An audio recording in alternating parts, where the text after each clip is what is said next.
हमने सेशन न्यायाधीश के तर्कों पर गंभीरतापूर्वक विचार कर लिया है विराम, किंतु हम विधि के संबंध में उसके दृष्टिकोण से सहमत होने में असमर्थ हैं विराम। प्रत्येक मामले का निर्णय उसके विशिष्ट तथ्यों के आधार पर किया जाना चाहिए विराम।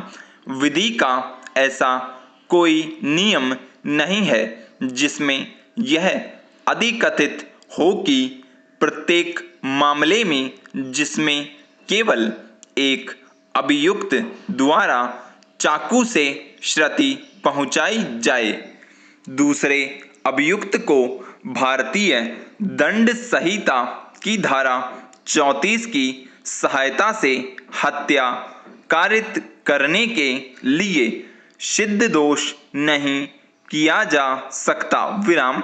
उन विनिश्चयों में जिनका अवलंब सेशन न्यायाधीश ने लिया है, विधि को इतने व्यापक रूप में अधिकथित नहीं किया गया है विराम। उन मामलों में जिनका अवलंब सेशन न्यायाधीश ने लिया है, उच्चतम न्यायालय द्वारा अप्रख्यापित विधि को उन मामलों में विशिष्ट तथ्यों तक ही सीमित मानना होगा विराम। पैरा भारतीय दंड संहिता की धारा 34 में यह अधिकथित है कि जबकि कोई आपराधिक कार्य कई व्यक्तियों द्वारा अपने सबके सामान्य आशय को अग्रसर करने में किया जाता है, तब ऐसे व्यक्तियों में से हर व्यक्ति उस कार्य के लिए उसी प्रकार दायित्व के अधीन है मानो वह कार्य अकेले उसी ने किया हो विराम।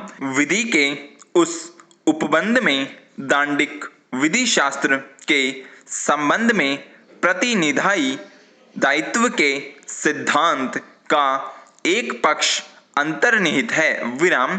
कोई आपराधिक कार्य किसी एक अभियुक्त द्वारा ही कारित हो सकता है, फिर भी यदि वह कार्य सभी अभियुक्तों के सामान्य आशय को अग्रसर करने के लिए किया गया हो, तो अन्य अभियुक्त भी अपराध के लिए दोषी माने जाते हैं विराम। पैरा आशय का प्रश्न कुछ कठिनाई प्रस्तुत करता है विराम।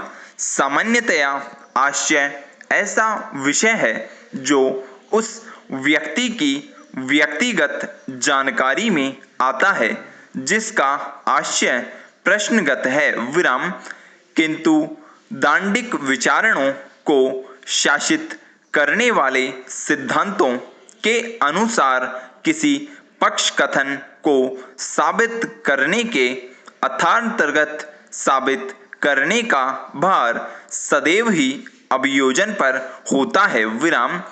आशय किसी अन्य तथ्य की भांति या तो प्रत्यक्ष साक्ष्य द्वारा अथवा पारिस्थितिक साक्ष्य द्वारा साबित किया जा सकता है विराम।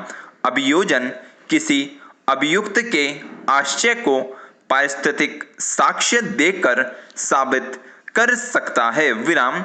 यह सुस्थापित है कि इस प्रकृति का साक्ष्य अभियुक्त की दोषिता से संगत होना चाहिए और वह उसकी निर्दोषिता से पूर्णतः असंगत होना चाहिए विराम। उच्चतम न्यायालय के उन विनिश्चयों में जिनका अवलंब सेशन न्यायाधीश ने लिया है, अभियोजन द्वारा दिया गया साक्ष्य इन कसौटियों पर खरा नहीं उतरता विराम। अभियोजन के साक्ष्य में इस कमी के कारण ही न्यायालय द्वारा यह अभिनिर्धारित किया गया था कि संबद्ध अभियुक्तों को भारतीय दंड संहिता की धारा 34 की सहायता से मूल अपराध के लिए दंडित नहीं किया जा सकता था। विराम पैरा प्रस्तुत मामले के तथ्य पूर्णतः भिन्न है। विराम प्रत्यार्थी प्रेम सिंह ने मंगलराम को पीछे से पकड़ रखा था और उसने उसे अपीलार्थी करण सिंह द्वारा किए गए आक्रमण से अपनी प्रतिरक्षा करने से निवारित कर रखा था। विराम अपीलार्थी करण सिंह और प्रत्यार्थी प्रेम सिंह दोनों ही एक समय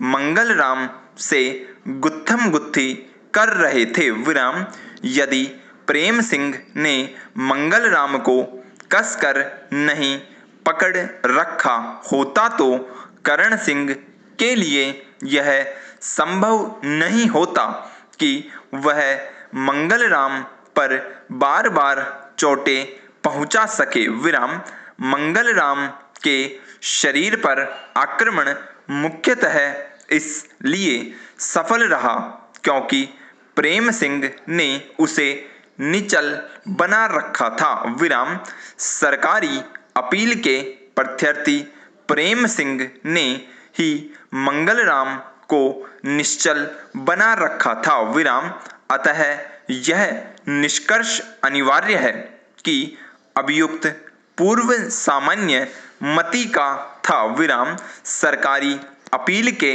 प्रत्यार्थी प्रेम सिंह की उस खूनी नाटक में जो मुरादाबाद शहर के पटपट सराय मोहल्ले की गलियों में खेला गया था, भूमिका को अपीलार्थी करण सिंह की उस भूमिका से पृथक नहीं किया जा सकता जो उसने मंगलराम पर चाकू के प्रहार करने में निभाई थी। विराम अतः यह अभी निर्धारित करना होगा कि प्रेम सिंह मंगलराम की हत्या के लिए उसी प्रकार उत्तरदायी था जिस प्रकार की उसका भाई करण सिंह। विराम अतः हमारा मत है कि दोनों भाइयों के सामान्य आशय को सिद्ध करने में अभियोजन सफल रहा है और प्रस्तुत मामला